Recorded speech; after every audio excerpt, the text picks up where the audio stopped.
Hello friends, welcome to TAF IAS Academy. நம்ம TAF IAS Academyல பாத்தீங்கன்னா TNPSC AE JDOக்கு புதுசா ஒரு ஆன்லைன் பேட்ச் வந்து நம்ம ஸ்டார்ட் பண்ணியிருந்தோம். இந்த பேட்சுக்கான டெய்லி ஸ்பாட் டெஸ்ட் தான் நம்ம வந்து பார்க்க போறோம். சரிங்களா? இன்னைக்கு நம்ம வந்து டெஸ்ட் 13க்கான எக்ஸ்பிளனேஷன் வீடியோ தான் நம்ம வந்து பார்க்க போறோம். சரிங்களா?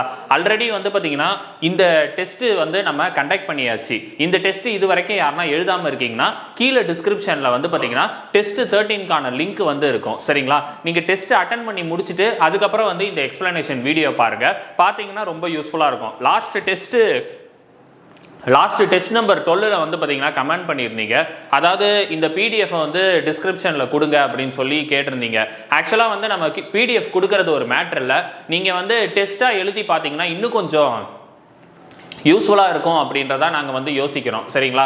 ஏன்னா இது வந்து நம்ம டெஸ்ட்டே வந்து கூகுள் ஃபார்ம் லிங்க்ல தான் வந்து நம்ம கண்டக்ட் பண்ணுறோம். நீங்கள் வந்து கூகுள் ஃபார்ம் லிங்க்ல வந்து டெஸ்ட் அட்டன் பண்ணி முடிச்சிட்டிங்கன்னா அதுக்கப்புறம் நீங்கள் அதில் வந்து எவ்வளோ மார்க் எடுத்திருக்கீங்க, 15 கொஸ்டின்னா 15 கொஸ்டினுக்கு எவ்வளோ மார்க் எடுத்திருக்கீங்க அப்படின்றத நீங்கள் அந்த கூகுள் ஃபார்ம் லிங்கை பார்த்து தெரிஞ்சுக்கலாம். அது மட்டும் இல்லாமல் என்னென்ன கொஸ்டின் மிஸ்டேக் பண்ணியிருக்கீங்க அப்படின்றத தெரிஞ்சுக்கலாம். அதனால தான் நம்ம வந்து பிடிஎஃப் கொடுக்காம என்ன பண்ணுறோம், இந்த டெஸ்ட்டுக்கான லிங்கை வந்து டிஸ்கிரிப்ஷனில் டைரெக்டாக கொடுக்குறோம். சரிங்களா? அதனால இது வரைக்கும் யாருன்னா இந்த டெஸ்ட் எழுதாம இருக்கீங்கன்னா கீழே டிஸ்கிரிப்ஷன்ல லிங்க் இருக்கு. அதை ஓபன் பண்ணி டெஸ்ட் அட்டெண்ட் பண்ணி முடிச்சிட்டு அதுக்கப்புறம் நம்ம வீடியோ எக்ஸ்பிளனேஷன் பாருங்க. சரிங்களா? வாங்க வீடியோக்குள்ள போலாம். கான்கிரீட் டெக்னாலஜி அதில் வந்து பார்த்தீங்கன்னா building material and construction practice அப்படின்னு சொல்லிட்டு ஏஇ சிலபஸில் இருக்கும். ஜேடிஓ சிலபஸில் வந்து கன்ஸ்ட்ரக்ஷன் மெட்டீரியல் அண்ட் ப்ராக்டிஸ் அப்படின்னு இருக்கும். சரிங்களா? அதில் வந்து நம்ம வந்து இன்னைக்கு பார்க்க போகிறது வந்து building material and construction practice அதுதான் வந்து பார்க்க போகிறோம். அதாவது கன்ஸ்ட்ரக்ஷன் மெட்டீரியல் அப்படின்னு ஒரு டாப்பிக்கை மட்டும் தான் நம்ம வந்து பார்க்க போகிறோம். இப்போ ஃபர்ஸ்ட் கொஸ்டின் என்ன சொல்லியிருக்காங்க பாருங்க, பிரிக்ஸை பற்றி தான் கேட்டிருக்காங்க. நான் ஏற்கனவே இது சொல்லியிருக்கேன், சிமெண்ட் நடத்தும் போதே நான் சொல்லியிருக்கேன் பிரிக்கோட பர்னிங் டெம்பரேச்சர் என்ன அப்படின்றது.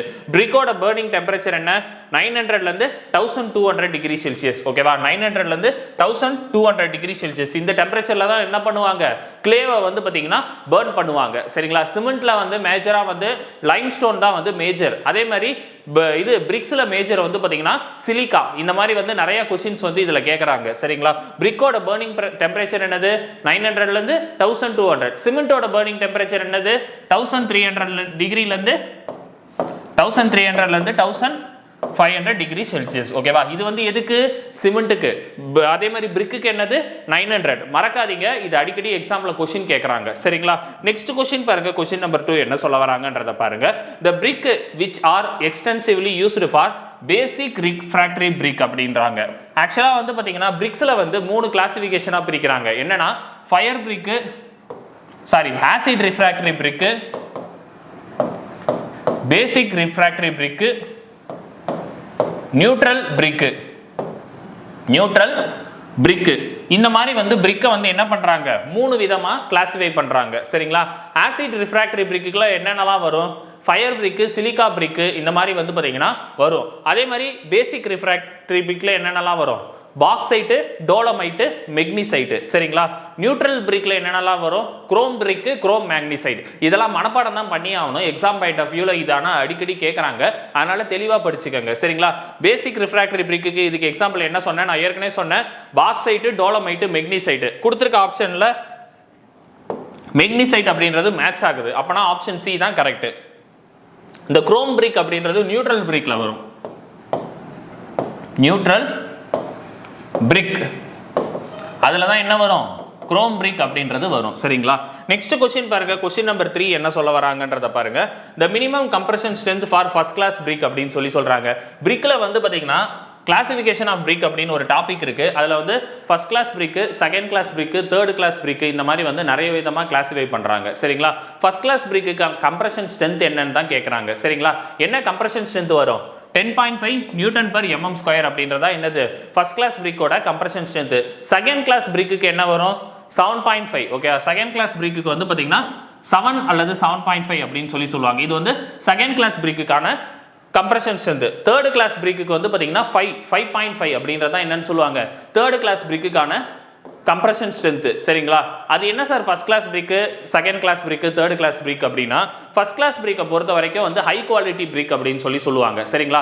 ஏன்னா இதுக்கு கம்ப்ரஷன் ஸ்ட்ரென்த்தும் அதிகம். அதே மாதிரி நார்மலா ஒரு பிரிக்கோட சைஸ் வந்து பாத்தீங்கன்னா 19 × 9 × 9 அப்படின்னு சொல்லி நம்ம படிச்சிருப்போம். சரிங்களா?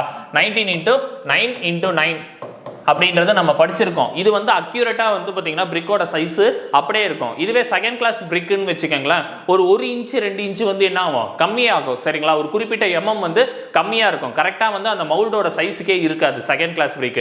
அதே மாதிரி ஃபர்ஸ்ட் கிளாஸ் பிரிக் வந்து பாத்தீங்கன்னா 1.5 மீட்டர் ஹைட்ல இருந்து கீழே போட்டா என்ன ஆகாது, உடையாது. செகண்ட் கிளாஸ் பிரிக் வந்து பாத்தீங்கன்னா உடைஞ்சிரும். சரிங்களா, அதே சமயத்துல வந்து இது வந்து ஹை குவாலிட்டி பிரிக்னு சொல்லுவாங்க. அதை கம்பேர் பண்ணும்போது இது ஹை குவாலிட்டி பிரிக். ஏன்னா டேபிள் மவுல்டட் யூஸ் பண்ணுவாங்க. சரிங்களா, மவுல்டு யூஸ் பண்றாங்கல்ல, டேபிள் மவுல்ட் யூஸ் பண்ணி இதை வந்து மேனுஃபேக்சர் பண்ணுவாங்க. அதனால எல்லாமே குவாலிட்டி எல்லாமே நல்லா இருக்கும். நெக்ஸ்ட் क्वेश्चन பாருங்க, क्वेश्चन நம்பர் 4 என்ன சொல்ல வராங்கன்றத பாருங்க. क्वेश्चन நம்பர் 4 வந்து ஒரு மேட்ச் கேட்டிருக்காங்க, important match. Constitution of the brick, அதோட கிளாசிஃபிகேஷன் என்ன அப்படின்றத கேக்குறாங்க. சரிங்களா, இப்போ பிரிக்ல வந்து என்னென்ன மேஜர் கிளாசிஃபிகேஷன்லாம் இருக்குன்னா, first alumina, silica, magnesia, limestone, இந்த மாதிரி 4 விதமா பிரிக்கிறாங்க. இதுல வந்து அலுமினா அப்படின்றது என்ன பண்ணும், அலுமினானாலே நம்ம எல்லாருக்குமே தெரியும், அது வந்து பாத்தீங்கன்னா பிளாஸ்டிசிட்டியை வந்து பாத்தீங்கன்னா கொடுக்கும். சரிங்களா, அப்ப இதுல வந்து இதுக்கு என்ன ஆன்சர் வரும், பிளாஸ்டிசிட்டி ரெக்கவரி ஃபார் மவுல்டிங் அப்படின்னு சொல்லி சொல்றாங்க. சரிங்களா, இப்போ வந்து கிளே வந்து பாத்தீங்கன்னா நல்ல பிளாஸ்டிக் ப்ராப்பர்ட்டியை கொடுக்குதுன்னா அதுக்கு முக்கியமான காரணமான ஆள் யாரு, அலுமினா தான் முக்கியமான ஆளு. சரிங்களா, சிலிக்கா அப்படின்றது என்ன பண்ணும், சிலிக்கானாலே நம்ம எல்லாருக்குமே தெரியும் ஸ்ட்ரென்த்தை தான் கொடுக்கும். சரிங்களா, preserve the form of the brick at high temperature and prevent shrinkage. அதாவது என்ன சொல்றாங்க அப்படின்னு பார்த்தா, இப்போ வந்து ஷிங்கேஜ் வந்து நார்மலா ஒரு பிரிக் எடுத்துக்கிட்டோம்னா அதுல வந்து நடக்கிறது சகஜம். அந்த ஷிங்கேஜை வந்து பாத்தீங்கன்னா இது கம்மி பண்ணுமா. சரிங்களா, அதான் பிரிவென்ட் ஷிங்கேஜ் அப்படின்னு சொல்லி சொல்றாங்க. அதே மாதிரி ஹை டெம்பரேச்சரையும் வந்து பாத்தீங்கன்னா கேரி பண்ணும். அப்ப வந்து பிக்கு வந்து 4 தான் கரெக்ட். சரிங்களா, அதே மாதிரி ஏக்கு 2 பிக்கு 4னாலே ஆப்ஷன் சி தான் கரெக்டான ஆன்சர். மற்றதை செக் பண்ணுங்க, magnesia iron oxide magnesium oxide ரெண்டுமே வந்து என்ன பண்ணும், கலரை வந்து பாத்தீங்கன்னா கொடுக்கும். சரிங்களா, லைம்ஸ்டோன் வந்து பாத்தீங்கன்னா சிமெண்ட்ல வந்து மேஜர் வந்து லைம்ஸ்டோன், அது வந்து ஸ்ட்ரென்த் கொடுக்கும். அதே சமயத்துல இதுல வந்து என்ன பண்ணும் அப்படின்றது தெரிஞ்சுக்கங்க. இது வந்து பாத்தீங்கன்னா சிலிக்காவோட வந்து ரியாக்ட் பண்ணுது, react with silica during burning and causes the particle unit together development the strength. இதுவும் வந்து பாத்தீங்கன்னா ஸ்ட்ரென்த்தை வந்து டெவலப் பண்றதுக்கும் யூஸ் ஆகும். சரிங்களா, அப்ப இதுக்கு ஆன்சர் வந்து ஆப்ஷன் சி தான் கரெக்டான ஆன்சர். நெக்ஸ்ட் क्वेश्चन பாருங்க, क्वेश्चन நம்பர் 5 என்ன சொல்ல வராங்கன்றத பாருங்க. Consider the following stages manufacture of brick அப்படின்னு சொல்லி சொல்றாங்க. இப்போ நீங்க பிரிக்ஸ் வந்து மேனுஃபேக்சர் பண்றீங்க அப்படின்னா இதை வந்து எப்படி நீங்க வந்து கிளாசிஃபை பண்ணுவீங்க. ஃபர்ஸ்ட் வந்து பிரைமரி நம்ம என்ன பண்ணணும் அப்படின்னு பார்த்தா வெதரிங். சரிங்களா, ஃபர்ஸ்ட் வந்து நம்ம என்ன பண்ணணும், வெதரிங் வந்து பாத்தீங்கன்னா பண்ணணும். சரிங்களா, வெதரிங்னாலே நம்ம எல்லாருக்குமே தெரியும். சரிங்களா, அது வந்து காய வைக்கிறது தான். சரிங்களா, வெதரிங் அதாவது வெதரிங்கை பேஸ் பண்ணி ஃபர்ஸ்ட் வந்து பாத்தீங்கன்னா நம்ம வரணும். சரிங்களா, ரெண்டாவது வந்து பாத்தீங்கன்னா மவுல்டிங்னு சொல்லியிருக்காங்க. ரெண்டாவது ஆக்சுவலா இப்போ நம்ம ஒரு இது பிரிக்னு மேனுஃபேக்சர் பண்ணா ஃபர்ஸ்ட் நம்ம என்ன பண்ணோம், ஒரு நல்ல கிளியர் கிரவுண்ட் சர்ஃபேஸ் எடுத்துக்கணும். அந்த கிரவுண்ட் சர்ஃபேஸ்ல ஒரு 20 சென்டிமீட்டர் நம்ம என்ன பண்ணணும், டக் அவுட் பண்ணிடணும். அந்த 20 சென்டிமீட்டர் வந்து நம்ம தோண்டி எடுத்துடணும். ஏன் தோண்டி எடுக்கிறோம் அப்படின்னா அதுல டாப் லேயர்ல வந்து ஆர்கானிக் கண்டென்ட்லாம் நிறைய பிரசன்டா இருக்கும். அதே சமயத்துல பிபிள்ஸ்லாம் நிறைய வந்து இருக்கும், கூழாங்கல்னு சொல்லுவாங்க. அது எல்லாத்தையும் கிளியர் பண்றதுக்காக ஒரு 20 சென்டிமீட்டர் நம்ம என்ன பண்ணிடுவோம், அப்படியே தோண்டி எடுத்துருவோம். தோண்டி எடுத்துட்டதுக்கு அப்புறம் அதை நம்ம என்ன பண்ணுவோம், யூஸ் பண்ணுவோம். ஃபர்ஸ்ட் அதை தோண்டி எடுத்ததுக்கு அப்புறம் ஃபர்ஸ்ட் நடக்கக்கூடிய ப்ராசஸ் தான் வெதரிங். சரிங்களா, அதுக்கப்புறம் நம்ம என்ன பண்ணுவோம், அதுல வாட்டரை யூஸ் பண்ணி நம்ம என்ன பண்ணுவோம், நல்லா வந்து டெம்பரிங் பண்ணுவோம். டெம்பரிங்னா என்ன சொல்லுவோம், டெம்பரிங் அப்படின்றது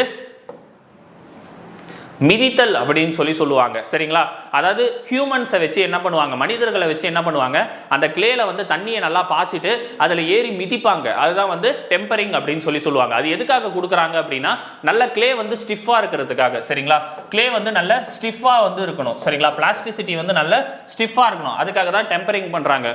மூணாவது வந்து என்ன பண்றாங்க, அதை கொண்டு போய் மவுல்டிங்ல வைக்கிறாங்க. சரிங்களா, பிரிக்கோட சைஸ் இருக்குல்ல 19x9x9 அந்த சைஸுக்கு வந்து பாத்தீங்கன்னா மவுல்டிங் வந்து பாத்தீங்கன்னா பண்றாங்க. சரிங்களா, மவுல்டிங் பண்ணிட்டு அதுக்கப்புறம் தான் வந்து பாத்தீங்கன்னா என்ன பண்ணுவாங்க, பர்னிங் பண்ணுவாங்க. இப்படியே படிப்படியா தான் ஒரு ப்ராசஸும் நடக்கும். அப்ப இதுக்கு ஆன்சர் வந்து ஆப்ஷன் சி தான் கரெக்டான ஆன்சர். क्वेश्चन நம்பர் 6 என்ன சொல்ல வராங்கன்றத பாருங்க. Efflorescence of a bricks is due to அப்படின்னு சொல்லி சொல்றாங்க. சரிங்களா, நம்ம எல்லாருக்குமே தெரியும் சிமெண்ட்னாலும் சரி பிரிக்னாலும் சரி எஃப்ளோரன்சஸ் அப்படின்றது வந்து பாத்தீங்கன்னா சால்ட் கண்டென்ட் வந்து பிரிக்ல டெபாசிட் ஆகிறது தான் என்னன்னு சொல்லுவாங்க, எஃப்ளோரன்சஸ் அப்படின்னு சொல்லி சொல்லுவாங்க. சரிங்களா, சொல்லியபிள் சால்ட் பிரசன்ட் இன் த பிரிக் அப்படின்றதான் கரெக்டான ஆன்சர். சரிங்களா, சால்ட் கண்டென்ட் டெபாசிட் ஆகிறது தான் என்னன்னு சொல்லுவாங்க, எஃப்ளோரன்சஸ் அப்படின்னு சொல்லி சொல்லுவாங்க. சரிங்களா, அந்த பிரிக்கோட லேயர் ஃபுல்லாவே என்ன இருக்கும், உப்பு வந்து பாத்தீங்கன்னா படிஞ்சிருக்கும். அதான் என்னன்னு சொல்லுவாங்க, எஃப்ளோரன்சஸ் அப்படின்னு சொல்லி சொல்லுவாங்க. சரிங்களா, நெக்ஸ்ட் क्वेश्चन பாருங்க. क्वेश्चन நம்பர் 7 என்ன சொல்ல வராங்கன்றத பாருங்க. PVC ஸ்டாண்ட் ஃபார், இது பிளாஸ்டிக்ல வந்து பாத்தீங்கன்னா இந்த क्वेश्चन கேட்பாங்க. பிளாஸ்டிக் அப்படின்றது உங்க ஏஇ சிலபஸ்லயும் இருக்கு, JDO சிலபஸ்லயும் இருக்கு. சரிங்களா, பிளாஸ்டிக் ஃபுல் ஃபார்ம் என்ன, பாலிவினைல் குளோரைடு அப்படின்றது தான் வந்து பிளாஸ்டிக்கு ஃபுல் ஃபார்ம். ஓகே, பிவிசி அப்படின்றது என்னன்னு சொல்லுவாங்க, பாலிவினைல் குளோரைடு அப்படின்னு சொல்லுவாங்க. பிவிசி அப்படின்றது என்னன்னு சொல்லுவாங்க, பாலிவினைல் குளோரைடு. அப்போ இதுக்கு ஆன்சர் என்ன வரும், பிவிசி அப்படின்னா இதுக்கு ஆன்சர் ஆப்ஷன் சி. சரிங்களா, பாலிவினைல் குளோரைடு அப்படின்னு சொல்லியிருக்காங்க. அதனால ஆப்ஷன் பி. சரிங்களா, பாலிவினைல் குளோரைடு. சரிங்களா, குளோரைடு. அப்போ இதுக்கு ஆன்சர் ஆப்ஷன் பி. இது வந்து பிவிசி அப்படின்றது பிளாஸ்டிக்ல தான் இந்த டாபிக் வரும். சரிங்களா, நெக்ஸ்ட் கொஸ்டின் பாருங்க. கொஸ்டின் நம்பர் 8 என்ன சொல்றாங்க அப்படின்றத பாருங்க. A plastic can be broadly classified on அப்படின்னு சொல்றாங்க. நார்மலா வந்து பிளாஸ்டிக் வந்து எப்படி கிளாசிஃபை பண்ணுவாங்க, ரெண்டு விதமா கிளாசிஃபை பண்ணுவாங்க. ஒன்னு வந்து தெர்மோ பிளாஸ்டிக், இன்னொன்னு வந்து தெர்மோ செட்டிங் அப்படின்னு சொல்லி ரெண்டு விதமா கிளாசிஃபை பண்ணுவாங்க. தெர்மோ பிளாஸ்டிக், இன்னொன்னு வந்து பாத்தீங்கன்னா தெர்மோ செட்டிங் அப்படின்னு சொல்லிட்டு ரெண்டு விதமா கிளாசிஃபை பண்ணுவாங்க. சரிங்களா, நெக்ஸ்ட் கொஸ்டின் பாருங்க. கொஸ்டின் நம்பர் 9 என்ன சொல்ல வராங்கன்றத பாருங்க. கொஸ்டின் நம்பர் 9 பாருங்க. What is the most scale hardness number for topaz? இது ரொம்ப இம்பார்ட்டன்ட் பா. அதாவது ஒரு ஸ்டோன் எடுத்துக்கிட்டோம்னா ஹார்ட்னஸை வந்து நம்ம கண்டுபிடிக்கணும். சரிங்களா, ஹார்ட்னஸ்னா நம்ம எல்லாருக்குமே தெரியும், rate of resistance for wear and tear அப்படின்றத என்னன்னு சொல்லுவாங்க, ஹார்ட்னஸ். ஓகேவா, உராயிறது, அதான் என்னன்னு சொல்லுவாங்க, ஹார்ட்னஸ் அப்படின்னு சொல்லுவாங்க. இது ஒரு டைப் ஆஃப் ஸ்டோனை பொறுத்து கிளாசிஃபை பண்ணுவாங்க. சரிங்களா, அதுக்கு வந்து மோஸ்ட் நம்பர் ஒன்று இருக்கு, அந்த மோஸ்ட் நம்பரை வச்சு தான் கிளாசிஃபை பண்ணுவாங்க. இது அடிக்கடி ரொம்ப இம்பார்ட்டன்ட், எக்ஸாம்ல அடிக்கடி கேட்குறாங்க. நான் சொல்றதை நோட் பண்ணிக்கங்க. டால்க்கு ஃபர்ஸ்ட் வந்து டால்க்கு, TALC. ரெண்டாவது ஜிப்சம், டால்க்கு ஜிப்சம். மூணாவது கால்சைட். நாலாவது வந்து ஃப்ளோரைட்.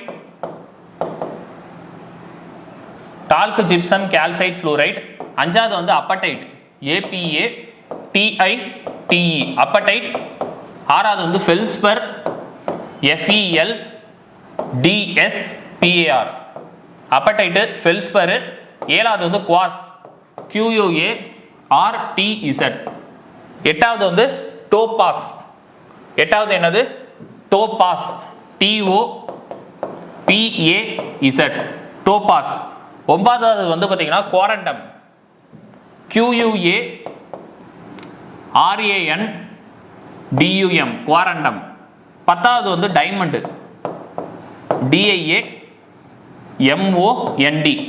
இருக்கிறதுல எதுக்கு வந்து மோஸ்கேல் ஹார்ட்னஸ் அதிகம் அப்படின்னு கேட்டா டைமண்ட். கொஸ்டின் எப்படி கேட்பாங்க அப்படின்னா, இதுல எதனா ஒன்று கொடுத்துட்டு இது வந்து எத்தனாவது இடத்துல இருக்கு அப்படின்னு சொல்லி கேட்பாங்க. சரிங்களா, அது அப்படி இல்லைன்னா இத்தனாவது இடத்துல, இப்போ 5வது இடத்துல என்ன இருக்கு அப்படின்னு சொல்லி கேட்கலாம். சரிங்களா, அப்படி இல்லைன்னா இருக்கிறதுல மோஸ்கேல் ஹார்ட்னஸ் எதுக்கு ரொம்ப கம்மி, எதுக்கு ரொம்ப அதிகம் அப்படின்னு சொல்லி கேட்கலாம். சரிங்களா, கொஸ்டின் இப்படி தான் வந்து கேட்பாங்க. இதுல என்ன கேட்டிருக்காங்கன்னா, டோபாஸ் வந்து எத்தனாவது இடத்துல இருக்கு அப்படின்றாங்க. டோபாஸ் அப்படின்றது 8வது இடத்துல இருக்கு. சரிங்களா, அப்ப இது நீங்க வரிசையா வந்து மனப்பாடம் பண்ணி தான் ஆகணும். நான் சொல்ற மாதிரி படிங்க. Talc gypsum calcite fluorite apatite feldspar quartz topaz corundum diamond, இப்படி வரிசையா மனப்பாடம் பண்ணிக்கங்க, கண்டிப்பா மறக்காது. சரிங்களா, நீங்க ஒரு தடவைக்கு 2-3 தடவை படிச்சீங்கனாலே இதை வந்து ஈஸியா வந்து நீங்க ஆன்சர் பண்ணிக்கலாம். சரிங்களா, நெக்ஸ்ட் கொஸ்டின் பாருங்க. கொஸ்டின் நம்பர் 10 என்ன சொல்ல வராங்கன்றத பாருங்க. இந்த பில்டிங் மெட்டீரியல் இந்த கன்ஸ்ட்ரக்ஷன் பிராக்டிஸ்ல நிறைய கொஸ்டின்ஸ் வந்து பாத்தீங்கன்னா டேட்டா பேஸ்டு இருக்கும். அதனால இந்த மாதிரி சில டேட்டாஸ்லாம் நீங்க மனப்பாடம் பண்ணி தான் ஆகணும். சரிங்களா, நெக்ஸ்ட் கொஸ்டின் பாருங்க. கொஸ்டின் நம்பர் 10 பாருங்க. கிரேனைட், மார்பிள், லைம்ஸ்டோனு, ஸ்லேட் இது எல்லாமே வந்து பாத்தீங்கன்னா எந்த ஒர்க்குக்கு வந்து யூஸ் பண்ணுவாங்க அப்படின்னு சொல்லி கேட்கறாங்க. சரிங்களா, எந்த ஒர்க்குக்கு யூஸ் பண்ணுவாங்க அப்படின்னு சொல்லி கேட்கறாங்க. இப்ப பாருங்க, இதுல நம்மளுக்கு நல்லா தெரிஞ்ச விஷயம் என்னது, ஸ்லேட்னாலே நம்ம கேள்விப்பட்டிருக்கோம். மெட்டமார்பிக் ராக்ல வந்து பாத்தீங்கன்னா ஸ்லேட் வந்து பாத்தீங்கன்னா வரும். சரிங்களா, ஷேல் அப்படின்னு ஒரு இதுல இருந்து தான் என்ன கிடைக்குது, ஷேல்ல இருந்து தான் நம்மளுக்கு வந்து ஸ்லேட் வந்து கிடைக்குது. சரிங்களா, அப்போ வந்து ஸ்லேட் வந்து எங்க யூஸ் பண்ணுவாங்கன்னா வாட்டர் ப்ரூஃபிங்க்கு வந்து யூஸ் பண்ணுவாங்க. சரிங்களா, வாட்டர் ப்ரூஃபிங் அப்படின்னு சொன்னாலே நம்ம எதை ஞாபகம் வரும், வாட்டர் ப்ரூஃபிங் அப்படின்னா ஃப்ளோரிங், அதாவது ரூஃபோட டாப்ல வந்து நம்ம ஃப்ளோரிங் போடுறோம்னா அங்க ஸ்லேட் வந்து பாத்தீங்கன்னா யூஸ் பண்ணலாம். சரிங்களா, நெக்ஸ்ட் வேற என்ன சொல்லலாம், இதுக்கு டிக்கு 3நாலே ஒன்னு பியா இருக்கணும் இல்ல சியா இருக்கணும், ஏவும் டியும் கண்டிப்பா வராது. சரிங்களா, இப்போ மற்ற மேட்சை பாருங்க. கிரேனைட் அப்படின்றது இருக்குதுல, கிரேனைட் தான் வந்து ஸ்ட்ரென்த் ரொம்ப ஜாஸ்தி. இது வந்து சி வாலுக்கு வந்து யூஸ் பண்ணுவாங்க. கிரேனைட் வந்து பாத்தீங்கன்னா சி வாலுக்கு வந்து பயன்படுத்துவாங்க. சரிங்களா, அப்ப இதுக்கு ஆன்சர் என்ன வரும், கண்டிப்பா சி தான் வரும். மார்பிள் அப்படின்றது, மார்பிள்னாலே நம்ம எல்லாருக்குமே தெரியும் ஆர்னமெண்டல் ஒர்க் தான் யூஸ் பண்ணுவோம். சரிங்களா, லைம்ஸ்டோன் எல்லாருக்கும் தெரிஞ்ச விஷயம் தான், சிமெண்ட்ல இருந்து மேனுஃபேக்சர் பண்றது. இது நான் ஆல்ரெடி ஃபர்ஸ்ட் கிளாஸ்ல உங்களுக்கு சொல்லியிருக்கேன். அப்ப இதுக்கு ஆன்சர் ஆப்ஷன் சி தான் கரெக்டான ஆன்சர். நெக்ஸ்ட் பாருங்க, question number 11. the specific gravity for the most building stone lies between அப்படின்றாங்க. specific gravity for ஸ்டோனுக்குன்னு கேட்குறாங்க, எவ்வளோ வரும்? இதுக்கு ஆன்சர் என்ன? 2.5 to 3. ஜென்ரலாக கேட்டால் வந்து ஸ்பெசிஃபிக் கிராவிட்டி வந்து எவ்வளோன்னு கேட்டால் 2.5க்கு மேலே தான் இருக்கும். சரிங்களா? இது வந்து ஒரு ஸ்டோனை பொறுத்தும் வந்து கிளாஸிஃபை பண்ணுவாங்க. இதுக்கு answer option B. Next question பாருங்க, கொஸ்டின் நம்பர் 12 வந்து என்ன சொல்ல வராங்கன்றத பாருங்க. Which stone exhibit more fire resistant characteristics அப்படின்றாங்க. ஃபயர் ரெசிஸ்டன்ட்னா என்ன சொல்லுவாங்க? நெருப்பை தாங்கக்கூடிய அளவுக்கு அதுக்கு சக்தி இருக்கும் அப்படின்னு தான் சொல்லுவாங்க. அப்போ வந்து எந்த டைப் ஆஃப் ஸ்டோனுக்கு வந்து ஃபயர் ரெசிஸ்டன்ட் ப்ராப்பர்ட்டி இருக்கும்? Compact sandstone. அதுக்கு தான் வந்து பார்த்தீங்கன்னா ஃபயர் ரெசிஸ்டன்ஸ் ப்ராப்பர்ட்டி வந்து இருக்கும். சரிங்களா? காம்பேக்ட் சாண்ட்ஸ்டோன் அப்படின்றது தான் இந்த கொஸ்டினுக்கு வந்து கரெக்டான ஆன்சர். நெக்ஸ்ட் கொஸ்டின் பாருங்க, கொஸ்டின் நம்பர் 13. Question number 13 என்ன சொல்ல வராங்கன்றத பாருங்க. The rock formed due to solidification of molten mass lying below or above the earth surface. ஓகேவா? இதுதான் வந்து என்ன சொல்லுவாங்கன்னா igneous rock அப்படின்னு சொல்லுவாங்க. igneous rockனா நம்ம எல்லாருக்குமே தெரியும், வால்கனோ எரிமலையில இருந்து கிடைக்கக்கூடிய ஒரு ராக். அது வந்து எர்த் சர்ஃபேஸ்க்கு மேலேயும் சரி, அதாவது வால்கனோல இருந்து மேலேயும் சரி கீழேயும் சரி, அதுல வரக்கூடிய அந்த லாவா தான் என்ன ஆகும்? மேக்மாவா ஃபார்ம் ஆகும். சரிங்களா? அதை தான் வந்து igneous rock அப்படின்னு சொல்லுவாங்க. சரிங்களா? இதே மாதிரி நிறைய இருக்கு. செடிமெண்டரி ராக் இருக்கு, மெட்டமார்பிக் ராக் இருக்கு. சரிங்களா? இந்த மாதிரி நிறைய இருக்கு. செடிமெண்டரி ராக் அப்படின்றது வந்து பாத்தீங்கன்னா igneous ராக் வந்து ஒரு இடத்துல இருந்து இன்னொரு இடத்துக்கு வந்து பாத்தீங்கன்னா டெபாசிட் ஆகும். அதுதான் செடிமெண்டரி ராக் அப்படின்னு சொல்லுவாங்க. மெட்டமார்பிக் ராக் அப்படின்றது igneous ராக்கும் செடிமெண்டரி ராக்கும் அதிகமான டெம்பரேச்சர்ல கிரேட் அண்ட் ஹீட் பிரஷர்னால வந்து பாத்தீங்கன்னா என்ன ஆகும்? அது வந்து சேஞ்சஸ் ஆகும். அதுதான் வந்து மெட்டமார்பிக் ராக் அப்படின்னு சொல்லுவாங்க. சரிங்களா? ஸ்டோன் டாபிக் ரொம்ப இம்பார்ட்டன்ட், அது படிச்சுக்கோங்க. நெக்ஸ்ட் கொஸ்டின் பாருங்க, கொஸ்டின் நம்பர் 14. இந்த கொஸ்டின் வந்து நிறைய பேர் வந்து தப்பு பண்ணியிருக்கீங்க. இது கொஞ்சம் டஃப்பான கொஸ்டின். ஃபார்முலா வந்து ஈஸி தான். Coefficient of hardness. இப்போ நார்மலாக ஒரு ஸ்டோன் இருக்குன்னா அந்த ஸ்டோனுக்கு வந்து அப்ரேஷன் கண்டுபிடிக்கிறோம்னு வைங்களேன். டெவில் அப்ரேஷன் டெஸ்டிங் மிஷின் அல்லது டவுரி டெஸ்டிங் மிஷின், அதை யூஸ் பண்ணி தான் நம்ம வந்து கண்டுபிடிப்போம். சரிங்களா? இதுக்கு கோஎஃபிஷியன்ட் ஆஃப் ஹார்ட்னஸ் அப்படின்றது வந்து பார்த்தீங்கன்னா அந்த ஸ்டோனோட அட்ரிஷன் வேல்யூவை கண்டுபிடிக்கிறதுக்கு யூஸ் ஆகும். அப்போ இது கண்டுபிடிக்கிறதுக்கு ஃபார்முலா என்ன? Coefficient of hardness equal to 20 minus loss of weight in gram by 3. coefficient of hardness equal to 20 minus loss of weight in gram by 3. இப்போ வந்து எனக்கு கொடுத்திருக்க டேட்டாவை நான் அப்படியே எடுத்து யூஸ் பண்றேன். 20 minus loss of weight in gram எவ்வளவு சொல்லியிருக்காங்க? 25 divided by 3. இது எப்படி சார் சிம்பிளிஃபை பண்றதுன்னா ஒண்ணுமே கிடையாது. 3 2 சார் என்ன கிடைக்குது? 6 கிடைக்குது. அப்பனா 60 மைனஸ் 25 டிவைடட் பை 3 அப்படின்னு சொல்லி போடுங்க.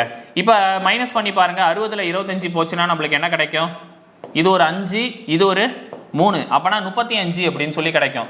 35 டிவைடட் பை 3 அப்படின்னு சொல்லி கிடைக்குது. சரிங்களா? இப்போ நான் என்ன பண்றேன்? இதை டிவைட் பண்ணி பார்க்கறேன். அடிச்சு பாருங்க. இப்போ வந்து 35 இருக்கா? 3 டேபிள் அடிச்சா 3 11s are 33 அப்படின்னு சொல்லி கிடைக்கும். அப்ப 3 11s are 33 கிடைக்குது. எனக்கு ரிமைண்டர் என்ன கிடைக்குது? 2 சொல்லி கிடைக்குது. இப்போ என்ன பண்றேன்? பாயிண்ட்டை வச்சு 0 சேர்த்துக்கிறேன். 3 6 are 18. மறுபடியும் எனக்கு என்ன கிடைக்குது? 2 சொல்லி கிடைக்குது. மறுபடியும் வந்து நான் 0 சேர்த்தா 3 6 are 18. அப்ப 11.66 சம்திங் கிடைக்குது. சரிங்களா?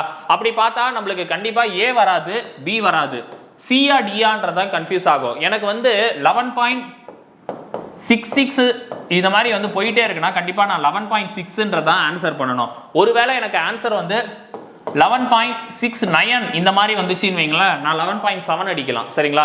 எனக்கு வந்து 6ல தான் ஆரம்பிக்குது. அதனால இதுக்கு ஆன்சர் வந்து ஆப்ஷன் சி தான் கரெக்டா வரும். சரிங்களா? நெக்ஸ்ட் क्वेश्चन பாருங்க. क्वेश्चन நம்பர் 15 என்ன சொல்ல வராங்கன்றத பாருங்க. The crushing strength of good building stone will be. இது எல்லாருக்குமே தெரியும். ஒரு நல்ல ஸ்டோன் எடுத்துக்கிட்டா அதுக்கு மினிமம் crushing strength வந்து எவ்வளவு இருக்கணும்? 100 மெகா பாஸ்கல் வந்து பாத்தீங்கன்னா இருக்கணும். இதுக்கு ஆன்சர் ஆப்ஷன் பி தான் கரெக்டான ஆன்சர். சரிங்களா? இதுதான் நம்ம இன்னைக்கான டெஸ்ட்டுக்கான எக்ஸ்பிளனேஷன். இப்போ அடுத்து நம்ம வந்து பேட்ச் டீடைல்ஸ் பத்தி தான் நம்ம பார்க்க போறோம். நம்ம டாப் ஐஏஎஸ் அகாடமியில் வந்து பாத்தீங்கன்னா டிஎன்பிஎஸ்சி ஏஇக்கும் ஜேடிஓக்கும் புதுசா ஒரு ஆன்லைன் பேட்ச் வந்து நம்ம போட்டிருக்கோம். இந்த பேட்சோட நேம் வந்து டாக்டர் விஸ்வேஸ்வராயா V3 பேட்ச் அப்படின்னு சொல்லுவோம். சரிங்களா? இது கோர்ஸ் டியூரேஷன் வந்து பாத்தீங்கன்னா இப்போ வரப்போற டிஎன்பிஎஸ்சி ஏஇ ஜேடிஓக்கு வந்து பாத்தீங்கன்னா நம்ம கொடுத்துருக்கோம். சரிங்களா? இப்போ அப்கமிங் கால்ஃபருக்கு இன்னும் கொஞ்ச நாள் தான் இருக்குது. ஏஇ கால்ஃபர் இன்னும் கொஞ்ச நாள்ல போட்டுருவாங்க. அதே மாதிரி ஜேடிஓக்கும் வந்து பாத்தீங்கன்னா நம்ம வந்து கால்ஃபர் பண்றாங்க. இது ரெண்டுத்துக்கும் சேர்த்து தான் இந்த கோர்ஸ் வந்து நம்ம போட்டிருக்கோம். சரிங்களா? இது ஃபுல்லாவே வந்து கிளாஸஸ் வந்து ஆன்லைன்ல தான் நடக்கும். டெக்னிக்கல் ஜிஎஸ் ரெண்டுத்துக்குமே வந்து இந்த கோர்ஸ் வந்து நம்ம ப்ரொவைட் பண்றோம். சரிங்களா? இந்த பேட்சை பத்தி ஃபுல் டீடைல் தெரிஞ்சுக்கணும் அப்படின்னா கீழே டிஸ்கிரிப்ஷன்ல வந்து இந்த பேட்சோட லிங்க் வந்து நம்ம கொடுத்துருக்கோம். அதை ஓபன் பண்ணி இந்த வீடியோஸ் வந்து பாருங்க. சரிங்களா? நீங்க சாம்பிள் கிளாஸ் ஏன்னா பார்த்துட்டு அட்மிஷன் போடணும்னு நினைக்கிறீங்கன்னா கீழே டிஸ்கிரிப்ஷன்ல வந்து ஃப்ரீ கிளாஸ் அப்படின்னு சொல்லி நம்ம கொடுத்துருக்கோம். அந்த லிங்கை ஓபன் பண்ணி இந்த கிளாஸஸ் அட்டென்ட் பண்ணிட்டு அதுக்கப்புறமா கூட நீங்க அட்மிஷன் போட்டுக்கலாம். சரிங்களா? மேலும் அட்மிஷன் சம்பந்தமான தகவல்களுக்கு கீழே தெரியுற இந்த 3 நம்பரை கான்டாக்ட் பண்ணிக்கங்க. 8668029422 அப்படி இல்லைன்னா 6382809713 அப்படி இல்லைன்னா 7806942276 இந்த நம்பருக்கு கான்டாக்ட் பண்ணீங்கன்னா இந்த பேட்சுக்கு வந்து எப்படி அட்மிஷன் போடணும் அப்படின்றத பத்தி சொல்லிடுவாங்க. இன்கேஸ் இந்த நம்பரை நீங்க கால் பண்ணி அவங்க போன் எடுக்கல அப்படின்னா நீங்க என்ன பண்ணிக்கலாம், இந்த நம்பரை டைரக்டா சேவ் பண்ணிட்டு அவங்களுக்கு வந்து நீங்க என்ன பண்ணிக்கலாம், வாட்ஸ்அப்ல ஜாயின் விஸ்வேஸ்வராயா V3 பேட்ச் அப்படின்னு சொல்லிட்டு ஒரு மெசேஜ் பண்ணுங்க. சரிங்களா? அவங்க வந்து மெசேஜ் பார்த்துட்டு அவங்களே வந்து உங்களை என்ன பண்ணிடுவாங்க, டைரக்டா வந்து கான்டாக்ட் பண்ணிடுவாங்க. அட்மிஷனுக்கான ப்ரொசீஜர் எல்லாமே அவங்க வந்து பாத்தீங்கன்னா சொல்லிடுவாங்க. சரிங்களா? மேலும் வந்து நம்ம TAF IAS அகாடமில TNPSC AE JDO இந்த மாதிரி எக்ஸாமுக்கு வந்து பாத்தீங்கன்னா ஒரு டெலகிராம் சேனல் வந்து பாத்தீங்கன்னா நம்ம ஸ்டார்ட் பண்ணியிருக்கோம். இந்த டெலகிராம் சேனல் நேம் வந்து TAF இன்ஜினியரிங் சர்வீஸ். இதுல வந்து ஒரு 9000 மேல ஃபாலோவர்ஸ் வந்து பாத்தீங்கன்னா இருக்காங்க. எல்லாருமே நம்ம டெலகிராம் சேனல்ல ஃபாலோ பண்றாங்க. இதுல நம்ம வந்து டெய்லி குவிஸ் வந்து ப்ரொவைட் பண்றோம். இது போக வந்து பாத்தீங்கன்னா இந்த மாதிரி ஸ்பாட் டெஸ்ட் வந்து நம்ம டெய்லி கண்டக்ட் பண்றோம். அதுக்கான எக்ஸ்பிளனேஷன் வீடியோஸும் வந்து பாத்தீங்கன்னா கொடுத்துறோம். இது வரைக்கும் யாருன்னா இந்த டெலகிராம் சேனல்ல ஜாயின் பண்ணலனா கீழே டிஸ்கிரிப்ஷன்ல டெலகிராம் லிங்க் இருக்கும். ஓபன் பண்ணி இந்த டெலகிராம் சேனல்ல ஜாயின் பண்ணிக்கங்க. சரிங்களா? எல்லாரும் நல்லா ப்ரிப்பேர் பண்ணுங்க. அடுத்த டெஸ்ட் எக்ஸ்பிளனேஷன்ல பார்க்கலாம். இந்த JDO AE Visvesvaraya V3 batch இதை பயன்படுத்தி வரப்போற TNPSC AE JDO எக்ஸாம் நீங்க நல்லபடியா கிளியர் பண்ணணும்னு சொல்லி TAF IAS அகாடமி சார்பாக வாழ்த்துக்கள். தேங்க்யூ.